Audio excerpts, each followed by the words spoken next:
Earlier on today, the BRICS Business Council presented its annual report to the heads of state. In the report, the council says the bloc's trade and investment posture must adapt to the evolving global landscape. It further says that the next decade must strongly focus on strengthening and promoting economic trade, business and investment ties amongst the business communities of the 5 BRICS countries. SABC News senior economics reporter Liabo Setho has more.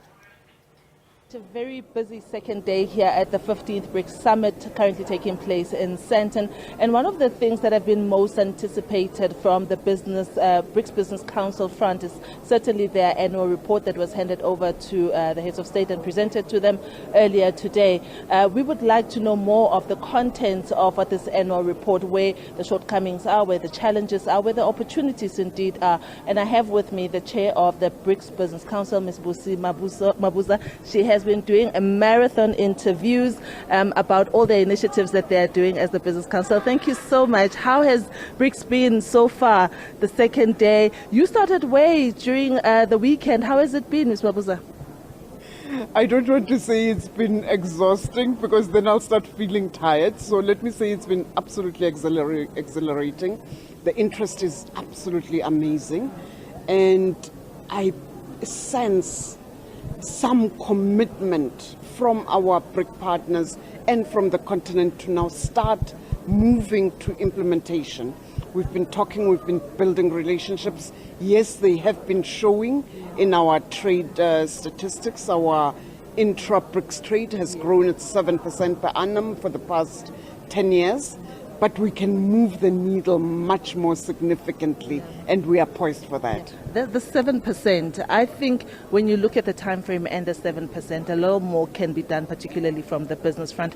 Which areas do you think they need a little more work? Without a doubt, the opportunity in agribusiness is absolutely fantastic, especially for us, South Africa, because we produce such high quality agricultural produce. We have the technical expertise, we have invested in it, and at the moment we've made some progress in terms of offtake from China and Russia. India remains difficult. They are taking some of our products already, but we would like to see, we believe that we haven't even made a dent in terms of our market share in those economies. So the discussion on trade into the BRICS nations in agribusiness has been fantastic.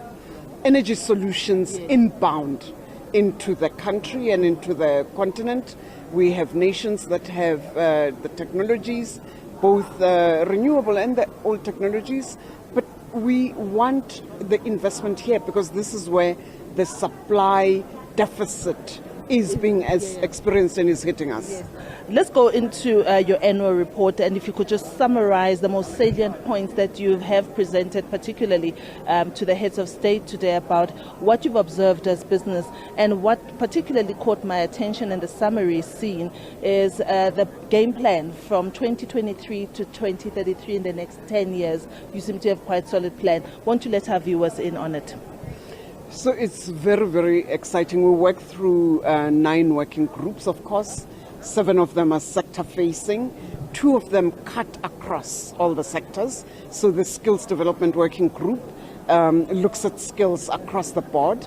And we used to have a deregulation working group, which we've now refocused into a trade and investment working group that is going to track how we are performing in terms of balanced trade between our respective nations and investment, of course, inbound into our respective nations. I was excited by the manufacturing working group's very big forum that was opened by the Minister of Trade, Industry and Competition on Monday morning, which was focusing specifically on the opportunity to manufacture new energy batteries, new energy components on the continent. The continent has the minerals that are being used as inputs into those batteries and into the other new electric vehicle components. And we have now received commitment from our partners to come and set up shop in the continent and start beneficiating our minerals rather than take them to their shores, create those products, and then ship that back to us at a much higher cost than we can afford. This always has been a problem, but I'm also thinking now, if we're now calling the partners to say, come and beneficiate here, yet we don't have power for them, how are we going to go around that?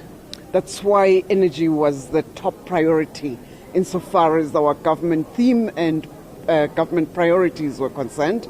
You'll recall that the theme is BRICS and Africa. Partnership for mutually accelerated growth, sustainable development and inclusive multilateralism. That partnership for mutually accelerated growth talks precisely to bringing the investment into the continent, because this is where we have the youth, this is where we have the resources, and we actually are going to now be monitoring how we perform against this commitment, because we've all agreed to it.